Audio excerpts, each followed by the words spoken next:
الحمدللہ رب العالمین والصلاة والسلام علی امام الانبیاء والمرسلین اما بعد فاعوذ باللہ من الشیطان الرجیم بسم اللہ الرحمن الرحیم یا ایہا الذین آمنوا اتقوا اللہ وابتغوا الیہ الوسیلہ وجاہدوا فی سبیلہ لعلکم تفلحون۔ صدق اللہ العظیم۔ حصول برکت کے لیے درود و سلام۔ الصلاۃ والسلام علیک یا رسول اللہ وعلی آلک وصحابک یا حبیب اللہ۔ الصلاۃ والسلام علیک یا سیدی یا رسول۔ حضور قبلہ پیر صاحب بدر طریقہ پیر بدر مسعود زیدہ مجدہ اور مجددی سلسلے کی مختلف خانقاہوں کے سجادہ نشین، یوں ہم کہہ سکتے ہیں کہ امام ربانی مجدد الفسانی رحمۃ اللہ علیہ نے فیضان مجددی کی جو شمع روشن کی تھی، علم و عرفان مجددی، اس کا مرکز، اس کا پاور ہاؤس اللہ رب العزت نے چورا شریف کو بنایا ہے۔ اس خانقاہ کی یہ خوبی اور کمال کہ امام ربانی رحمۃ اللہ علیہ کی فکر کے اصل سرچشمے اور اصل روح جو تھی، قبلہ پیر صاحب نے اس کو زندہ رکھا ہوا ہے۔ میں ایک دو مثالیں آپ کی خدمت میں پیش کرنا چاہتا ہوں اس حوالے سے۔ امام ربانی رحمۃ اللہ علیہ نے دعوت دین کے لیے ہمیں جو پیغام دیا وہ یہ تھا کہ تمہیں دعوت کے لیے جتنے اپنے زمانے کے دستیاب وسائل ہیں ان سب سے مدد لے کے دعوت کا کام کرو، اور وہ اس خانقاہ نے بہت کم ہیں اور جنہوں نے امام ربانی رحمۃ اللہ علیہ کی اس روایت کو آگے بڑھایا کہ دعوت کے لیے اویلیبل جتنے سورسز ہیں ان کو کام میں لایا جائے۔ اب کون کون سے ہیں؟ خواجہ معصوم رحمۃ اللہ علیہ، شاہ غلام علی دہلوی رحمۃ اللہ علیہ، خواجہ امین حافظ آبادی رحمۃ اللہ علیہ، ان سب کے ہاں ایک روایت موجود تھی جو روایت ترکی میں آج بھی موجود ہے اور نقشبندی خانقاہوں سے پاکستان میں آہستہ آہستہ ختم ہوتی جا رہی ہے۔ قبلہ پیر صاحب نے اس کو زندہ کیا اور وہ روایت درس مکتوبات امام ربانی، یہ خود پیر کا حکم ہے۔ ہمارے پیر امام ربانی رحمۃ اللہ علیہ، ان کا حکم تھا، حکم ہے کہ ان مکاتیب کو پڑھتے رہا کرو۔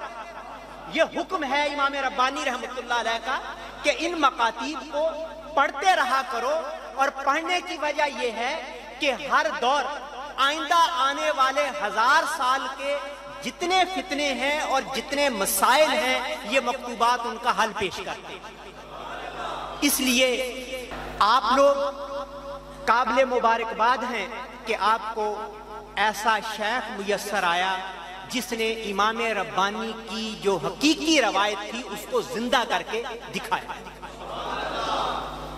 اس خانقاہ میں، کسی بھی خانقاہ میں حاضری کسی بھی سلسلے کی ہو، داتا صاحب رحمۃ اللہ علیہ نے لکھا ہے کہ صوفیاء کے مختلف سلاسل ہیں، وہ اصل میں سارے ایک ہیں، آگے فرو میں کہیں جو اختلافات آتا ہے وہ اہم نہیں ہے، اصل میں ایک ہے کسی بھی خانقاہ۔ لیکن آج جتنا بھی ذکر ہوگا وہ نقشبندی خانقاہوں کا ہوگا اور امام ربانی رحمۃ اللہ علیہ کا ہوگا۔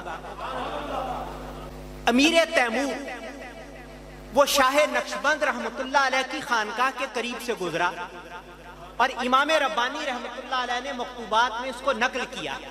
قریب سے گزرا تو خدام جو آپ کے غلام تھے وہ خانقاہ کی دریاں جھاڑ رہے تھے، صفائی کر رہے تھے، تو امیر تیمور کچھ دیر کے لیے کھڑا ہو گیا کہ خانقاہ کی یہ گرد و غبار میرے اوپر پڑے، خانقاہ کی گرد و غبار میرے اوپر پڑے اور اسی طرح وہ کچھ دیر کھڑا رہا اور چلا گیا.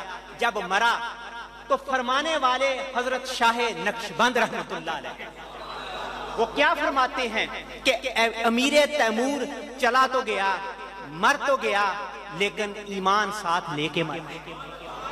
اس خانقاہ میں آنا یا نقشبندی خانقاہوں پہ آنا یا کسی بھی بزرگ کی خانقاہ پہ جانا، وہاں کے گرد و غبار میں اللہ رب العزت نے یہ کمال اور یہ اعزاز رکھا ہے کہ وہاں اس گرد و غبار کو برکت کے لیے اپنے جسم سے مل لینا، اپنے جسم کے لیے اسے حاصل کر لینا، یہ بھی اللہ رب العزت کی طرف سے بخشش کا ذریعہ بن جاتا ہے. دو باتیں اس آیت کی تفسیر سے پہلے میں گوش گزار کرنا چاہتا ہوں. ایک، جب نعمت ملتی ہے تو اس نعمت کی قدر نہ کی جائے تو اللہ رب العزت وہ نعمت لے لیتا ہے. میں آپ کو امام ربانی مجدد الفسانی رحمت اللہ علیہ کا ایک قول آپ کی خدمت میں پیش کرنا چاہتا ہوں. آپ فرماتے ہیں میں ایک دن بیٹھا تھا، میرے دل میں خیال آیا کہ بڑے بڑے لوگ گزرے ہیں، بڑے صوفیاء گزرے ہیں، اہل کمال اور اہل فن گزرے ہیں، میرا ان میں کیا مقام ہے؟ میں کیا ہوں؟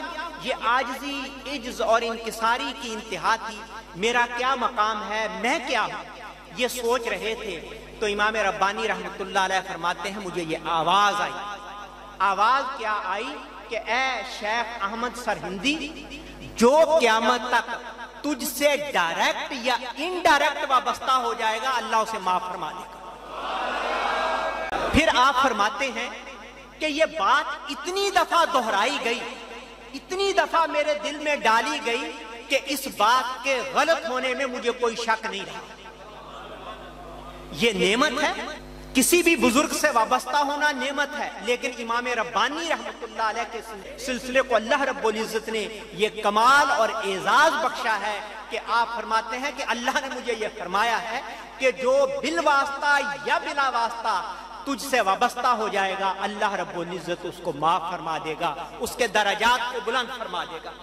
دوسری بات جو ہمیں ایسی محافل میں آتے ہوئے پیش نظر رکھنی چاہیے، اور یہ بھی امام ربانی رحمت اللہ علیہ کا ارشاد ہے، دفتر اول کے مکتوب 157 میں آپ نے فرمایا، اور میں اس کا خلاصہ اپنے لفظوں میں بیان کرتا ہوں. امام ربانی رحمت اللہ علیہ فرماتے ہیں کہ جب بزرگوں کے پاس جائیں، اولیاء کی خانقاہ میں، اولیاء کے دربار میں حاضر ہوں تو خالی ہو کر جایا کرو.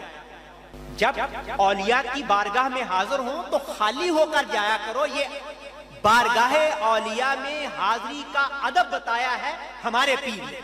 بتایا یہ کہ جب آؤ تو خالی ہو کر جایا کرو تاکہ جب واپس جاؤ تو بھرے ہوئے جاؤ. یہ فارسی عبارت کا ہو بہو ترجمہ ہے کہ خالی آؤ بھرے ہوئے جاؤ گے، اگر بھرے ہوئے آؤ گے تو کیا لے کے جاؤ گے؟ پھر آپ ارشاد فرماتے ہیں ان مجالس کا، آج ہم جس مجلس میں بیٹھے ہیں اپنے شیخ کے ذکر کو سننے کے لیے، آپ فرماتے ہیں اس کے دو مقصد ہیں، ایک افادہ، ایک استفادہ. ایک فائدہ حاصل کرنا یا فائدہ دینا، دو ہی مقصد ہیں. آپ یا کسی سے فائدہ حاصل کریں گے یا فائدہ دیں گے. آپ فرماتے ہیں کہ اگر تم بھرے ہوئے آؤ گے تو نہ افادہ ہوگا نہ استفادہ ہوگا، اور ویسے بھی آپ فرماتے ہیں کہ جب پیٹ بھرا ہوا رہے تو وہ بیماریوں کا ذریعہ بنتا ہے. یہ امام ربانی رحمت اللہ علیہ کا وہ ارشاد ہے جو ان مجالس میں حاضری کے وقت ہمیں یاد رکھنا چاہیے اور ذہن میں رکھنا چاہیے.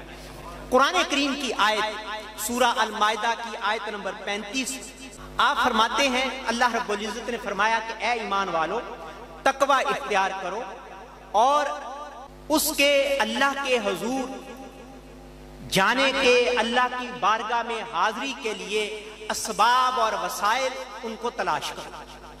وسیلہ مفسرین نے مختلف اس کے معنی اور مفہوم بتائے ہیں. جو کام بھی قرب الہی کا ذریعہ بن جائے وہ وسیلہ. جو کام بھی اللہ کے قریب کر دے وہ وسیلہ ہے. شیخ چونکہ اللہ سے ملاتا ہے اس لیے وہ وسیلہ ہے. لیکن اگر ہم آستانہ عالیہ چورا شریف پہ حاضر ہوئے اور یہاں حاضر ہونے کا مقصد ان پتھروں کو دیکھنا، ان مزارات کی خوبصورت عمارات کو دیکھنا نہیں، یہ وہ جگہ ہے جہاں کھڑے ہوتے ہیں تو ہمیں گنبد خضرا نظر آ جائے. اگر کسی مزار پہ کھڑے ہو کے وہ مزار تمہیں رسول اللہ صلی اللہ علیہ وسلم سے نہیں ملاتا تو سمجھ لیجئے وہاں کچھ کمی. مقصد کیا ہے؟ ان مزارات کا مقصد پیر کی اپنی شخصیت نہیں ہے، پیر کا اپنا وجود منوانا نہیں ہے. پیر کا وجود اس لیے ہم ہے کہ وہ رسول اللہ صلی اللہ علیہ وسلم سے جوڑتا ہے. اور عارفوں کے امام العارفین حضرت جنید بغدادی رحمت اللہ علیہ فرماتے ہیں کہ اللہ تک پہنچنے کا سارے رستے بند ہیں سوائے ایک رستے کے جو مدینہ سے ہو کے جاتا ہے. اللہ تک پہنچنا چاہتے ہو، اللہ تک پہنچنا چاہتے ہو تو آؤ در مصطفیٰ پہ آؤ. لیکن رسول اللہ صلی اللہ علیہ وسلم ان اپنے خدام اور اپنے غلاموں کی سن کے اللہ کی بارگاہ میں ہماری حاضری لگواتے ہیں. ہر وہ کام جو اللہ کے قریب کر دے وہ وسیلہ ہے، اور اللہ کے قریب کرنے والی مختلف چیزیں ہیں. دو مثالیں میں آپ کی خدمت میں پیش کرنا چاہتا ہوں. یزید بن ہارون بہت بڑے محدث گزرے ہیں، ساری عمر درس حدیث دیا. اور یاد رکھیے امام ربانی حضرت مجدد الفسانی رحمت اللہ علیہ برے صغیر میں کہتے تو یہ ہیں کہ محدثین کی سند جیسے آپ شجرہ پڑھتے ہیں اسی طرح محدثین کی سند ہے. کہتے تو یہ ہیں کہ شاہ ولی اللہ رحمت اللہ علیہ وہ بزرگ ہیں برے صغیر کے ہر محدث کی سند شاہ ولی اللہ تک جاتی ہے. یاد رکھیے شاہ ولی اللہ کی سند امام ربانی تک جاتی ہے. خود شاہ ولی اللہ رحمت اللہ علیہ جنہوں نے برے صغیر میں علم حدیث کو پھیلایا ان کی سند حضرت مجدد الفسانی رحمت اللہ علیہ تک جاتی ہے. گویا علم حدیث کو پھیلانا، علم حدیث سے محبت کرنا یہ ہمارے شیخ کا وہ بنیادی کام تھا جو انہوں نے برے صغیر میں رہ کے کیا ہے. آپ یزید بن ہارون رحمت اللہ علیہ وہ فوت ہو گئے، بہت بڑے محدث تھے، علم حدیث کے لیے کام کیا، ساری عمر حدیث پڑھاتے رہے. قبر میں گئے تو آپ کو پتا ہے کہ جو بھی جائے گا وہ سوالات تو پوچھے جانے ہیں. من ربو کا وہ خاموش. دوسرا تیسرا سوال پوچھا وہ خاموش. جب وہ پوچھ چکے تو فرمانے لگے فرشتوں ساری عمر انہی سوالات کے جواب پڑھاتا پڑھاتا میں یہاں آیا اور آج مجھے سے پوچھ رہے ہو. ساری عمر انہی سوالوں کے جواب پڑھائے ہیں علم حدیث میں، آج مجھ سے پوچھتے ہیں. تو آواز آتی ہے فرشتوں یہ واپس آ جاؤ، یہ حدیث کا خادم ہے، یہ وسیلہ ہے. وسیلہ افراد کی شکل میں بھی، وسیلہ علم کی شکل میں بھی. دیکھنا یہ ہے کہ مجددی بزرگوں کا مزاج کیا رہا، کس مزاج سے انہوں نے اس وسیلے کو استعمال کر کے مریدوں کی تربیت کی. دوسری مثال میں امام احمد بن حنبل رحمت اللہ علیہ، مسند احمد ان کی معروف حدیث کی کتاب ہے، اس پہ بہت سے لوگوں نے تحقیق کی، چھپ چکی ہے. وہ بڑے نیک آدمی تھے. ایک فتنہ اٹھا تھا کہ قرآن اللہ کا کلام ہے یا مخلوق ہے. ہمارے پیر امام ربانی رحمت اللہ علیہ کا عقیدہ ہے کہ قرآن اللہ کا کلام. احمد بن حنبل رحمت اللہ علیہ ان کو اس دور میں جب یہ فتنہ اٹھا عباسی دور میں تو اتنا مارا گیا تھا، کوڑے اتنے مارے گئے تھے کہ ابوالکلام آزاد نے لکھا کہ اگر ایک کوڑا ہاتھی کے پڑتا تو ہاتھی بھی برداشت نہیں کر سکتا تھا. اس مرد مجاہد نے آج ہمارے اگر اس حوالے سے عقیدہ سلامت ہے تو امام احمد بن حنبل رحمت اللہ علیہ کا اس میں بہت بڑا حصہ ہے. ان کے بیٹے کا نام صالح. صالح کے گھر میں آگ لگ گئی. جب صالح کے گھر میں آگ لگی تو وہ ان کی بیٹی فاطمہ کہتی ہے کہ سامان سمیٹو، کیا تلاش کر رہے ہو تم؟ تو صالح کہتا ہے ایک مصلی تھا جس پہ میرے والد یعنی احمد بن حنبل نماز پڑھا کرتے تھے، میں وہ تلاش کر رہا ہوں۔ وہ کہتی آگ لگی ہے اور تم مصلی تلاش کر رہے ہو۔ وہ کہتا وہ مصلی میرے لیے بڑا اہم تھا، آگ بجھی، چیزیں جل کے راکھ ہو گئی، لیکن ایک چارپائی پہ وہ مصلی اسی طرح پڑا تھا، صحیح سلامت حالت۔ یہ وہ لوگ ہیں جنہیں قرآن نے وسیلہ کہا ہے، اور یہی احمد بن حنبل رحمۃ اللہ علیہ کے بارے میں امام ذہبی نے لکھا۔ اور امام ذہبی کے بارے میں بھی ہمارا نقطہ نظر یہ ہے کہ وہ تصوف کے مخالف تھے، ٹھیک ہے مزاج میں سختی تھی، سارا کچھ تھا، لیکن وہ خود سہروردی سلسلے میں بیعت تھے۔ اور اس موضوع پہ ایک کتاب بھی آئی ہے کہ امام ذہبی کے حوالے سے کہ ذہبی و آراؤ فی التصوف، کہ امام ذہبی اور تصوف کے بارے میں ان کی آراء۔ تو امام ذہبی رحمۃ اللہ علیہ لکھتے ہیں کہ بغداد میں سیلاب آیا اور امام احمد بن حنبل رحمۃ اللہ علیہ کا جو مزار تھا اس سے 4 فٹ اوپر تک وہ پانی کھڑا رہا، لیکن اس خانقاہ کے اندر جو دریاں پڑی تھی ان دریوں پہ جو خاک تھی، جو گرد و غبار تھا، اسے بھی نقصان نہیں پہنچا۔ یہ وہ لوگ ہیں جن کے بارے میں اللہ نے فرمایا اے ایمان والو تقوی اختیار کرو اور اللہ کی بارگاہ کے لیے اپنے علم سے، اپنے عمل سے، وجود سے، افراد سے وسیلہ تلاش کرو تاکہ تم اللہ کی بارگاہ میں پہنچ سکو۔ اس حوالے سے نقشبندی مزاج ہے کیا؟ ہمارے بزرگوں میں ایک بہت بڑا نام حضور خواجہ عبید اللہ احرار رحمۃ اللہ علیہ۔ نقشبندی سلسلے کی شان اور عظمت، خواجہ عبید اللہ احرار امام شاہ نقشبند رحمۃ اللہ علیہ کے بعد اگر اس سلسلے کو کسی نے دوام بخشا تو خواجہ عبید اللہ احرار تھے۔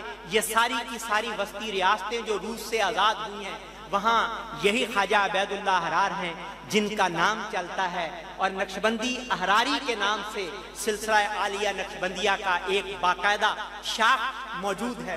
انہوں نے بلکہ یہاں سے ہمیں یہ بھی سمجھ لینا چاہیے، خواجہ عبید اللہ احرار نے فرمایا تھا کہ اگر میں پیری مریدی پہ آؤں تو کسی پیر کو مرید نہ ملے، اگر میں پیری مریدی پہ آؤں کسی کو مرید نہ ملے، لیکن اللہ نے مجھے کسی اور مقصد کے لیے بھیجا ہے۔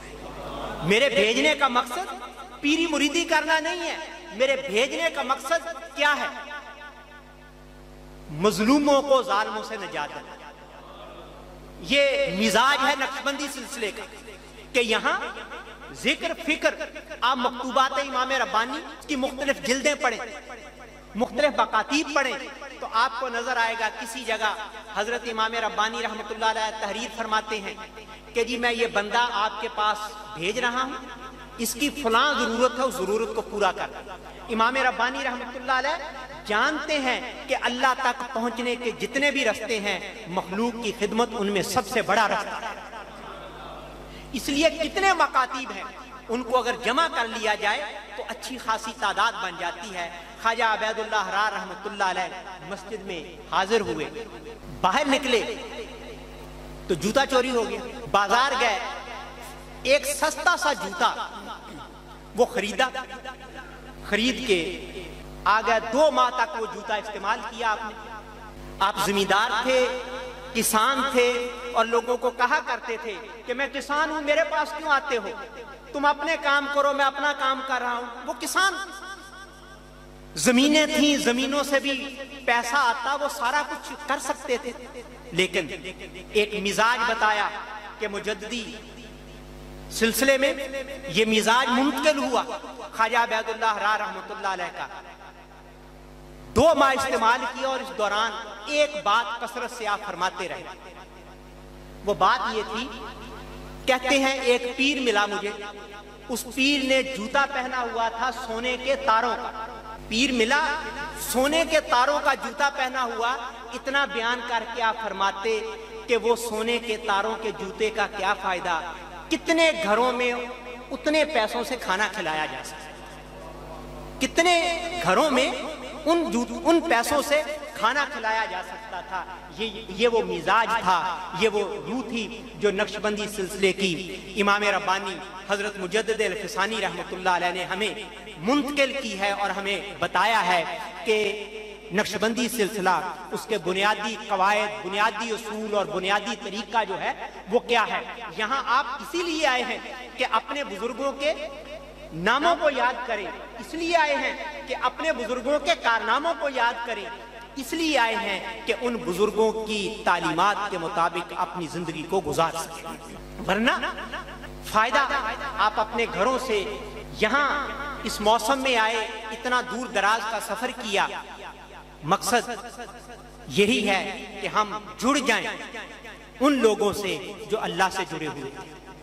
یہ ذکر جو ہم ان بزرگوں کا کرتے ہیں، امام ربانی رحمۃ اللہ علیہ فرماتے ہیں کہ یہ ذکر جو ہے یہ فائدے سے خالی نہیں ہوتا، لیکن آپ اس آیت کے مضمون اور اسلوب پہ نظر دوڑائیں تو کیا کہا؟ اے ایمان والو، تقوی اختیار کرو، وسیلہ تلاش کرو۔ اگر وسیلہ سے مراد شیخ ہیں، پیر ہیں، تو پھر دو چیزیں اس آیت میں بڑی واضح ہیں۔ پہلی چیز کہ پیر کا کام یہ ہے کہ وہ عوام کے عقائد کو ٹھیک کرے، عوام کے عقائد کو ٹھیک کرے۔ پھر فرمایا اے ایمان والو تقوی اختیار کرو۔ دوسری چیز یہ واضح کر دی کہ اگر عقائد ٹھیک ہوں گے تو ان عقائد کی بنیاد پہ اعمال کو ٹھیک کیا جائے۔ یہ دو بنیادی کام ہیں جو امام ربانی رحمۃ اللہ علیہ نے کیے ہیں۔ امام ربانی رحمۃ اللہ علیہ نے ایک مثال کے ذریعے سمجھایا کہ اگر عقیدہ درست اور ٹھیک نہیں تو اس پہ جو اعمال کی بنیاد رکھی جائے گی وہ ٹھیک نہیں ہوگی۔ ہمارے ہاں رواج ہے کہ بعض لوگوں کو وجد آتا ہے، آپے سے باہر ہو جاتے ہیں، تو خواجہ عبید اللہ حرار رحمۃ اللہ علیہ نے فرمایا ایسی کیفیات جتنی مرضی طاری ہو جائیں، اگر عقائد اہل سنت کے مطابق نہیں تو ان کیفیات کا کوئی فائدہ نہیں۔ بنیادی بات ان عقائد کو، اپنے عقائد کو اہل سنت کے مطابق کرنا ہے۔ اور یہاں دو چیزیں ہمیں آج یاد رکھنی ہے اور یاد کرنی ہے کہ ہم اہل سنت جو امام ربانی رحمۃ اللہ علیہ کو مانتے ہیں، امام ابو حنیفہ کو مانتے ہیں، وہ اعتقادی طور پہ ماتریدی ہیں۔ اور امام ربانی رحمۃ اللہ علیہ نے بھی ایک جگہ اپنے نام کے ساتھ فاروقی ماتریدی لکھا ہے۔ ہم ماتریدی ہیں، عقیدے کے اعتبار سے اور فقہی اعتبار سے حنفی ہیں، امام ابو حنیفہ رحمۃ اللہ علیہ کے پیروکار ہیں۔ امام ربانی رحمۃ اللہ علیہ نے دونوں چیزوں کے بارے میں ارشاد فرمایا کہ عقیدہ وہ رکھنا ہے جو اہل سنت کا ہے، اگر یہ عقیدہ رکھے بغیر عمل کرتے رہے تو اس عمل کی اللہ کے ہاں کوئی اہمیت نہیں، اس عمل کی اللہ کے ہاں کوئی۔ اور اہل سنت کے عقائد ان کو امام ربانی رحمۃ اللہ علیہ نے بڑی تفصیل کے ساتھ اپنے مکتوبات شریف میں بیان کیا ہے، اور آج ہم ان میں سے مختلف فتنوں کا شکار بھی ہیں۔ ان میں ایک فتنہ صحابہ اکرام کے حوالے سے ہے، ایک فتنہ اہل بیت کے حوالے سے ہے۔ حضور امام ربانی مجدد الفسانی رحمۃ اللہ علیہ نے دونوں چیزوں کو جس توازن کے ساتھ پیش کیا ہے اس کی مثال کہیں اور نہیں ملتی۔ یہ توازن اور اعتدال یہ ماتریدی فکر کا کمال اور خوبی تھی، اور امام ربانی رحمۃ اللہ علیہ نے ان کو اپنے دور میں، اپنے زمانے میں پیش کیا۔ یہاں دو مثالیں میں دینا چاہتا ہوں۔ ایک مثال اہل بیت کے حوالے سے، ان کے والد امام ربانی رحمۃ اللہ علیہ کے والد شیخ عبد الاحد رحمۃ اللہ علیہ بہت بڑے بزرگ تھے، بہت بڑے عالم تھے، تو وہ فرمایا کرتے تھے بیٹا اپنے بیٹے امام ربانی رحمۃ اللہ علیہ کو کہ اہل بیت کی محبت موت کے وقت ایک خاص تاثیر رکھتی ہے، اس کا ایک خاص اثر ہوتا ہے۔ تو جب ان کے وصال کا وقت آیا تو امام ربانی رحمۃ اللہ علیہ پاس بیٹھے تھے، پوچھتے ہیں ابا جی آپ فرمایا کرتے تھے کہ اہل بیت کی محبت ایک اثر رکھتی ہے، کیا وہ اثر آپ کو محسوس ہو رہا ہے؟ تو ان کے والد گرامی شیخ عبدالاحد فرماتے ہیں ہاں اس محبت کی تاثیر اس وقت میں محسوس کر رہا ہے۔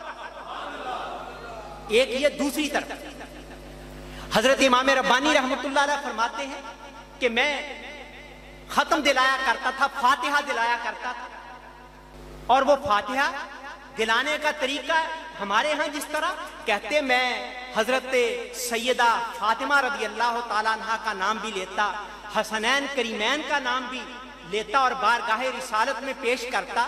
کہتے ایک دن خواب میں رسول اللہ صلی اللہ علیہ وسلم کی زیارت ہوئی۔ امام ربانی رحمۃ اللہ علیہ فرماتے ہیں خواب میں زیارت ہوئی، اور یہ یاد رکھیے حضرت امام ربانی نے عقائد پہ جو کچھ لکھا اس کے بارے میں بھی فرماتے ہیں کہ خواب میں حضور کی زیارت ہوئی تو آپ نے فرمایا یہ جو عقیدے تم نے لکھے ہیں یہ حق ہے۔ کہتے خواب میں زیارت ہوئی تو نبی کریم صلی اللہ علیہ وسلم کے چہرہ اقدس پہ خوشی کے آثار نہیں تھے، ذرا جیسے ناراض آدمی ہوتا ہے اس طرح۔ تو کہتے میں نے آگے بڑھ کے سلام عرض کیا تو آپ نے فرمایا میں کھانا عائشہ کے گھر سے کھاتا ہوں، میں کھانا عائشہ کے گھر سے کھاتا ہوں۔ تو حضرت امام ربانی رحمۃ اللہ علیہ فرماتے ہیں اس دن سے میں نے حضرت عائشہ کو اپنے ایصال ثواب میں بلکہ ساری ازواج مطہرات کو ایصال ثواب میں شامل کر لیا۔ اور تیسری چیز اس حوالے سے، عقیدے کے حوالے سے تیسری چیز یہ کہ آپ فرماتے ہیں کسی نے پوچھا کہ اویس کرنی افضل ہیں یا حضرت امیر معاویہ افضل؟ آپ جانتے ہیں کتب احادیث میں ان کے فضائل بیان ہوئے ہیں، حضرت اویس کرنی کے بڑا نام ہے، اور ہم لوگوں نے پھر کئی چیزیں ان کے نام سے منسوب بھی کر لی کہ حضرت اویس کرنی نے اپنے سارے دانت توڑ لیے تھے، یہ کر لیا تھا، حالانکہ ایسی چیزیں تحقیق کے بعد پتہ چلتا ہے کہ یہ چیزیں ٹھیک نہیں ہیں۔ لیکن یہاں سوال ہوا کہ کیا افضل کون ہے؟ تو امام ربانی رحمۃ اللہ علیہ نے جو بات ارشاد فرمائی وہ اصول ہے، اور اس اصول کو ہم نے سمجھنا بھی ہے، سیکھنا بھی ہے، اور اپنے پیر کا حکم سمجھتے ہوئے وہ عقیدہ بھی رکھنا ہے۔ کیا فرمایا آپ نے؟ فرمایا حضرت امیر معاویہ نے نبی کریم صلی اللہ علیہ وسلم کے ساتھ مل کے جو سفر کیا، اس سفر میں جو گرد و غبار ان کے اونٹ کے جو نتنے ہیں ان میں گئی ہے وہ بھی افضل ہے اویس کرنی سے۔ وجہ کیا؟ وجہ یہ کہ وہ اس گرد و غبار کو نسبت ہے رسول اللہ صلی اللہ علیہ وسلم سے۔ اس دین کو ہم تک پہنچانے والا پہلا ذریعہ صحابہ اکرام ہے۔ اگر یہ امام ربانی کی بات کو میں اپنے لفظوں میں، اگر اس پہلے اور بنیادی سبب کو اور ذریعے کو بے وقت بنا دیا جائے، اس بنیادی چیز کی اہمیت کو ختم کر دیا جائے اور ان پہ تان اور الزامات لگانے شروع کر دیے جائیں، تو یاد رکھیے جو پہلی کڑی دین کے ہم تک پہنچانے میں ہمارے پاس موجود ہے وہ پہلی کڑی ختم ہو جائے۔ اس لیے صحابہ اکرام امام ربانی رحمۃ اللہ علیہ کے مطابق اگر، بلکہ یہاں تک آپ ارشاد فرماتے ہیں کہ اگر صحابہ پہ اعتماد اور اعتبار ختم ہو جائے تو قرآن پہ بھی اعتبار اور اعتماد ختم ہو جائے گا۔ قرآن کس کے ذریعے ہم تک پہنچا؟ صحابہ اکرام رضوان اللہ تعالی علیہم اجمعین کے ذریعے۔ تو اس لیے امام ربانی رحمۃ اللہ علیہ کی تعلیمات کی روشنی میں یہ آیت ہمیں یہ بتاتی ہے کہ پہلا کام یہ ہے کہ ہمیں یا ایھا الذین آمنو، ایمان کو، عقیدے کو ٹھیک کرنا ہے، اور عقیدے کا معیار امام ربانی رحمۃ اللہ علیہ کے مکاتیب شریفہ ہیں جن میں آپ نے اہل سنت کے عقائد کو تفصیل کے ساتھ بیان کر دیا۔ اور دوسرا عمل، یہاں حضرت امام ربانی رحمۃ اللہ علیہ کا ایک تیسرے دفتر کا 41واں مکتوب، اس کا مفہوم آپ کی خدمت میں امام ربانی رحمۃ اللہ علیہ فرماتے ہیں کہ عقیدہ ٹھیک کرنے کے بعد اگلا کام جو ہے وہ عمل کرنا ہے. اور فرمانے والے امام ربانی ہیں. آپ فرماتے ہیں کہ بیعت ہونے کے بعد اس کا یہ قطعی مطلب نہیں ہوتا بیعت ہونے کے بعد آپ بے عمل ہو جائیں. فرماتے ہیں جو غلطیاں کوتاہیاں اور کمیاں ہوں گی وہ شیخ کی شفاعت سے دور ہو جائیں گی، لیکن اس کا قطعی یہ مطلب نہیں ہوتا. آج ہم یہ سمجھتے ہیں کہ پیر پھڑ لیا، عمل سے خالی نہیں ہونا. امام ربانی رحمۃ اللہ علیہ نے ہمیں درس دیا ہے، پیغام دیا ہے کہ شیخ تمہیں عقیدہ ٹھیک کر کے تمہارے جن اعمال کی طرف رہنمائی کرے، ان اعمال کے ذریعے تم سلوک کی منزلوں کو طے کرتے جاؤ. جب سلوک کی منزلیں طے کرو گے تو اس کا نتیجہ یہ ہوگا تم اللہ کی بارگاہ میں اللہ کا قرب حاصل کر لو گے. گویا آج ہمیں مختلف قسم کے جو چیلنجز ہمیں دیکھنا ہے کہ کون کون سے چیلنجز ہیں اور امام ربانی رحمۃ اللہ علیہ کا طرز عمل کیا تھا. اور آپ کے علم میں ہے امام ربانی رحمۃ اللہ علیہ حضرت عمر فاروق رضی اللہ تعالی عنہ کی اولاد میں سے تھے، اس لیے فاروقی اپنے نام کے ساتھ امام ربانی فاروقی لکھتے ہیں. حضرت عمر فاروق رضی اللہ تعالی عنہ کی اولاد کہ یہ گلے سرسب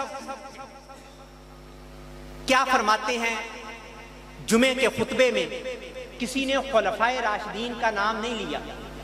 ہم جمعے کا خطبہ جو پڑھتے ہیں عربی والے اس میں نام لیا جاتا ہے خلفائے راشدین کا، تو کسی نے نہیں لیا تو آپ تک اطلاع پہنچی.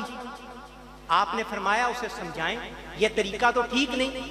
تو وہ بھی عالم تھا، اس نے کہا کہ جمعے کے خطبے کی شرائط میں خلفائے راشدین کا نام لینا شرط نہیں ہے، اور یہ بات ٹھیک ہے، لیکن یہ مجددی صوفیاء کا کام ہے کہ مرض کی بیماری کی روح تک پہنچے. نام نہیں لیا، خطبے کی شرائط میں نہیں ہے، لیکن امام ربانی رحمۃ اللہ علیہ نے فرمایا خطبے کی شرط نہیں ہے، اہل سنت کی نشانی ہے. سنی ہونے کی علامت یہ ہے کہ خلفائے راشدین کا نام لے. اور وہاں جو آپ نے لفظ استعمال کیا اس کا ترجمہ یہ ہے کہ جب میں نے یہ سنا تو میری رگے فاروقی پھڑک اٹھی. یہ جملہ آپ نے مکتوبات میں 2 جگہ استعمال کیا کہ میری رگے فاروقی پھڑک اٹھی. رگے فاروقی اگر کسی مجددی نے ایسا کام دیکھا جو شریعت سے ہٹ کے ہے تو اور اس کی رگے فاروقی اپنے پیر والی نہ پھڑکے تو پھر وہ مجددی نہیں.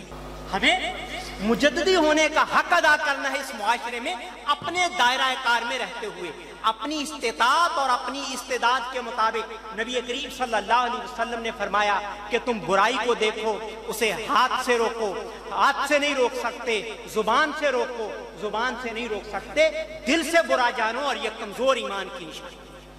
گویا آپ ہمیں ہر وقت اس چیز کو پیش نظر رکھنا ہے کہ ہمارے شیخ نے وہ چیزیں جو اہل سنت کی نشانیاں ہیں، وہ چیزیں جو ہماری بنیادوں سے تعلق رکھتی ہیں، جب ان کے خلاف کچھ دیکھا تو یہ جملہ ارشاد فرمایا کہ میری رگے فاروقی پھڑک اٹھی ہے.